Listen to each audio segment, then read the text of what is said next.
তুই হাসছিস? হাসবো না তো কি করবো? একটা মেয়ের জন্য তুই এত কিছু করে ফেললি। তোর এসব আর কি মনে হতে পারে, কিন্তু ওকে আমি সত্যি ভালোবাসতাম। ও আমার সাথে এমন বিশ্বাসঘাতকতা করবে আমি কোনোদিনও ভাবতে পারিনি। ওকে এর পরিণাম ঠিকই পেতে হবে, আর আমার এই রিভেঞ্জে সাহায্য করবি তুই।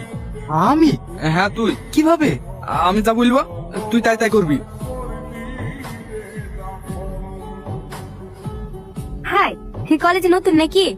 হুম। আমি সাথী। তোকে ইগনোর করে চলে গেল। যাই বলিস, ছেলেটা কিন্তু বেশ হ্যান্ডসাম। ও যতই বড় লোকের ছেলে হোক, আমি ওকে আমার গোলাম বানিয়ে ছাড়বো। আমাকে একটু লিফট দিন না।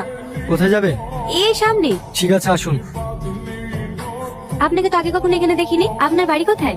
আমি দেশের বাইরে পড়াশোনা করতাম, এই কিছুদিন হলো এসেছি। হে, এখানে থেকে যাওয়ার প্ল্যান করছেন বুঝি? আপনি কি করে জানলেন? হে, যে কলেজে অ্যাডমিশন নিলেন। বাহ, আপনি তো অনেক ট্যালেন্টেড দেখছি, সবকিছু তাড়াতাড়ি বুঝে ফেলছেন। আমি এমনই, কাছের মানুষগুলোকে খুব তাড়াতাড়ি বুঝে ফেলি। মানে? কিছু না। আপনার ফোন নাম্বারটা পাওয়া যাবে? নাম্বার কি করবেন? আপনি তো এই কলেজে নতুন এসেছেন, আর কিছুদিন বাদে এক্সাম। আপনাকে স্যারের লেখানো আগের নোটস গুলো পাঠিয়ে দিতাম।